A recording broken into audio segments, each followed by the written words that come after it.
Kausapin muna po natin mula sa Dinagat Islands ang ating contestant for What's on Your Mind ngayong araw na ito.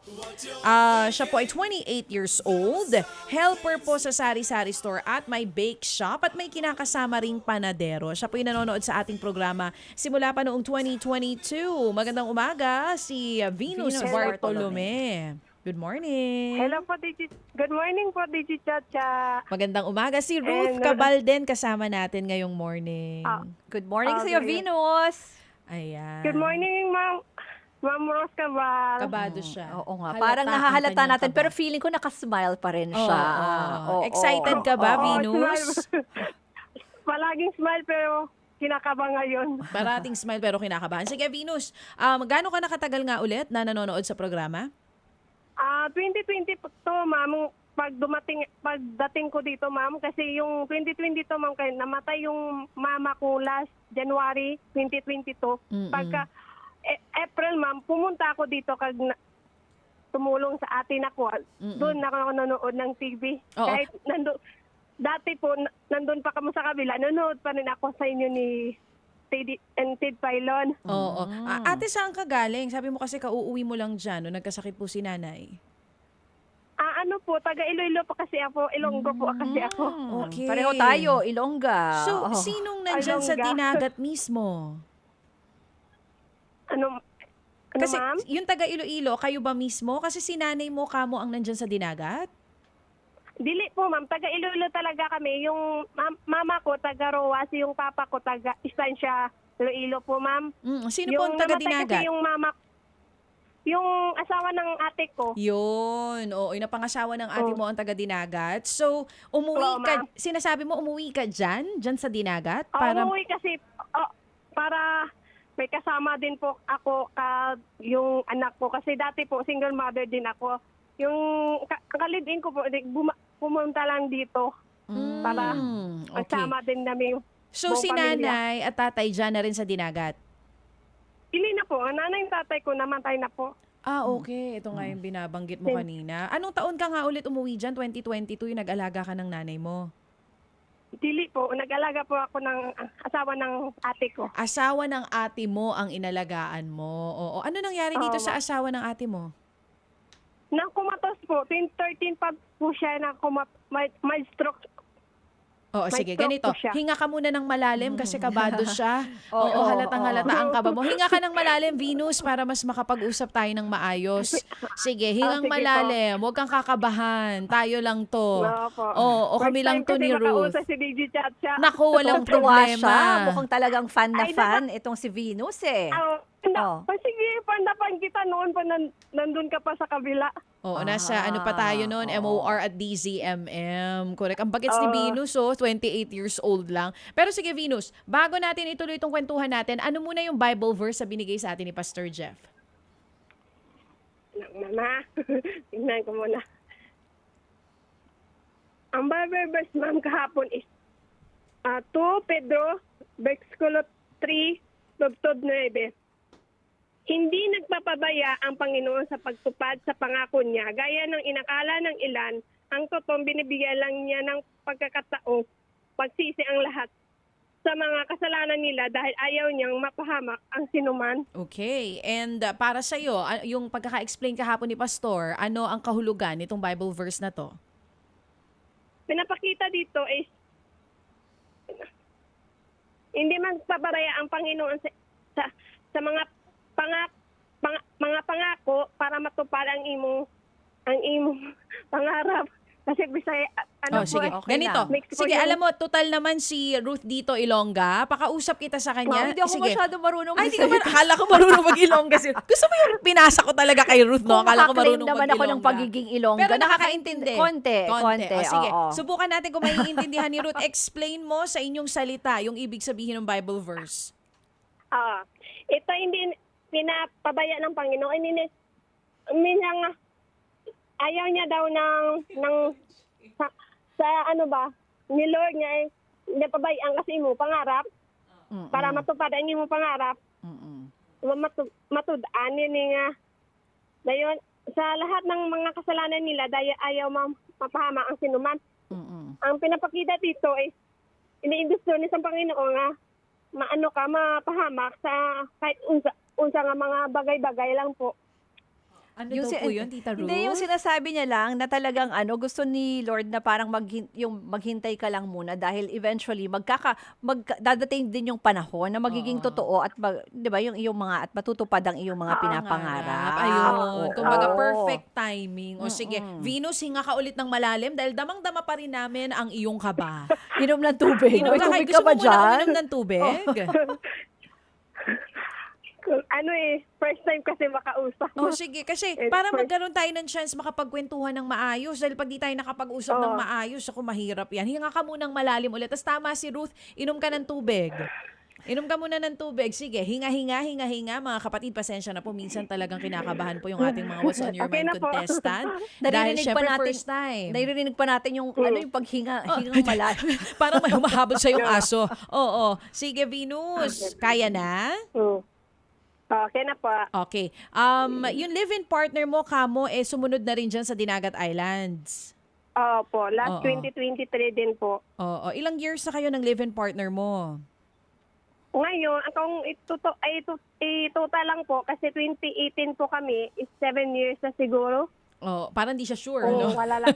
Oh, 80. Ako 7 naman years bilang. na walang- 19, oo. 20, Pero kung 21. hiwalay- Oh. Ano ulit, Ruth? Ruth tuloy. Ano ulit, Venus? 2018 pa kayo. 2018. Oo, 2018. Sige, kalmahan mo lang, girl, ha? Para matanong kita ng mga kinakailangan kong matanong sa'yo. Kalma lang, hinga ulit malalim. Sige. sige. 2018 naging kayo nitong live-in partner mo. Meron kang isang anak na PWD? Opo.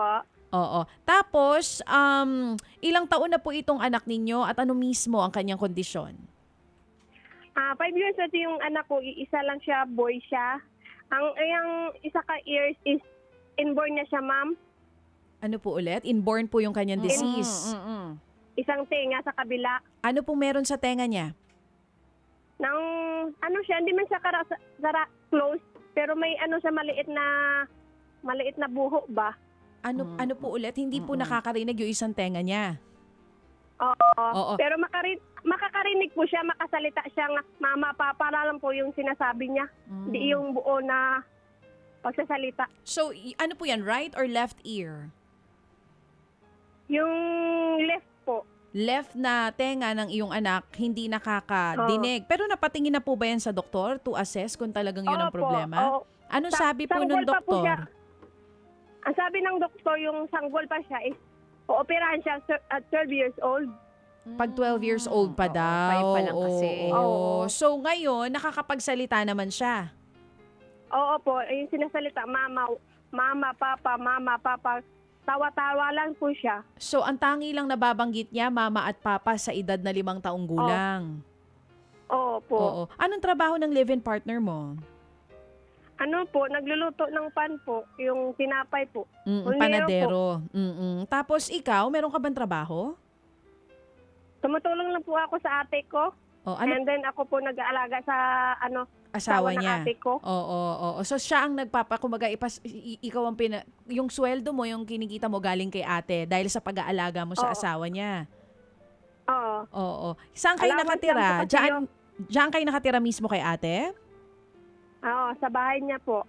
Ilan tong anak ng ate mo? Isa lang po. Isa lang ang anak nila. Tapos anong trabaho ni ate? Nagbabantay po ng sa restaurator ang bake shop niya po. Dito rin nagtatrabaho yung live-in partner mo sa bake shop ng ate mo. Oo. Okay, ayun malinaw na. Kaya panadero dun sa bake shop pa rin ni ate. Magkano kinikita ng live-in partner mo?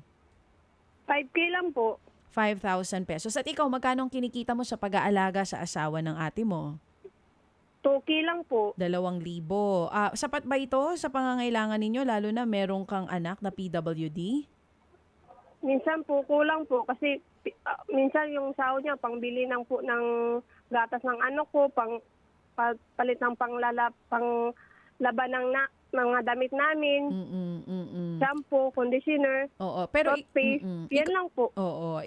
Ikaw mismo, anong plano mo? Gaano kayo katagal mananatili pa dyan kay ate? Kasi naiintindihan naman natin na kailangan niya yung tulong mo para alagaan itong kanyang mister. Pero syempre, kailangan mo rin magtrabaho dahil meron kang sariling anak na kailangan buhayin. Anong plano mo? plano ko po kung may time na po, yung may ano na po yung anak ko, may marunong na sa masalita, masyado, magaling na sa mga pwede ko na siya maiwan-iwan siya. Kanino At mo siya makauwi kami doon sa, kanino mo iiwan? minsan kung makauwi kami doon sa Iloilo, iiwan ko sa lola niya or Okay. sa Para sa kuya ko, makapagtrabaho. or Oo, dati ba nung makatrabaho. wala ka pa dyan sa ate mo, anong trabaho mo noon?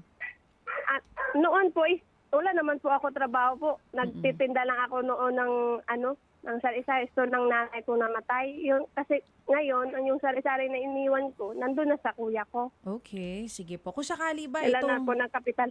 Oo, kung sakali ba itong makukuha mo galing sa mga Happy Anonymous natin, saan mo planong gamitin? Ang gagamitin ko po yung pangbili ng diaper ng ng bayaw ko po. Para sa Pag mga kapatid gamot ng ate niya. mo. Kailangan niya din.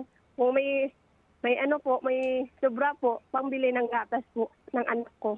So- Kung palit sa kinakailangan ng anak ko. Kasi graduation kasi niya sa 22 or 24 po. Oo. Ate, so uunahin mo yung brother-in-law mo bago yung sa anak Yo mo? po. Hindi ba tama merong Opo. mas maayos financially yung ate mo, pero dito muna to sa brother-in-law mo talaga? Ganun ang gagawin mo? Oo po. Kasi importante kasi yun po eh. Kasi di naman po nga mayroon ka sa store or bake shop po. Kasya na yung pangbili ng Oo. diaper ng mga Gets. gamot niya. Kasi po, Correct. dami din po siya mga utang sa mga Oo. sa mga bangko po. Oo. Kasi mayroon pa po siya na pamangkin niya. Pinapaaral po dun sa Davao po. Oo, naintindihan namin yan si Ate Venus. Kumbaga, nakikita niya rin yung hirap ng ate niya kasi di naman kalakihan yung kinikita dun sa panaderya. So, itong 2,000 piso para muna sa diaper ng brother-in-law mo at sa graduation ng anak mo. Tama yung nadinig ko? Po. Tama? Graduation. Anong kailangan bayaran sa graduation ng anak mo? Pangbayad po ng para may mga snack sila sa mga certification. Magkano sa daw ba mga- yon? Mga 300 siguro, ma'am. 300 pesos. Ano ba? Kinder 1? Kinder 1 ba ito? Nursery 1? Daycare, ma'am, daycare 2. Oo. Manya Nursery graduate 2. sa i-transfer po na po sa school nga PWD, ma'am. Oh, sige. Oo. Kasi- Kasi nga may sa Baka may mga tenga. tanong si Ruth dito bago ko Hindi, sabihin yun lang yung sa'yo. gusto kong yun lang yung gusto kong tanungin kasi nga parang nakaka-touch naman na talagang paglalaanan niya pa yung kanyang brother-in-law. Pero ito graduation pala ng iyong anak kahit papaano no nakakapag-aral naman no kahit na PWD ang iyong anak. Kamusta naman siya sa school? Okay naman po, lang po. Pero kung sa school lang po, dula lang siya nga dula. Ano, dula? Naku, hindi ko alam yun ha. Inano na ako ng Pag dula. po, naglalaro lang po Naglalaro. siya. So, Oo. Ayan, malinaw. O, Hindi sige. siya nakikinig sa teacher, laro ng laro. Oo. Venus, matanong ko lang, gaano ka nakatagal sumusubok sumali dito sa programa? 2022 po, pagdating ko talaga. Ba, tagal na. Oo. At for sure, kung lagi kang nanonood at nakikinig sa amin, ano yung pinakamahalaga dito sa pagsali mo sa What's on Your Mind? Laging sinasabi to ni Manong Ted. Yung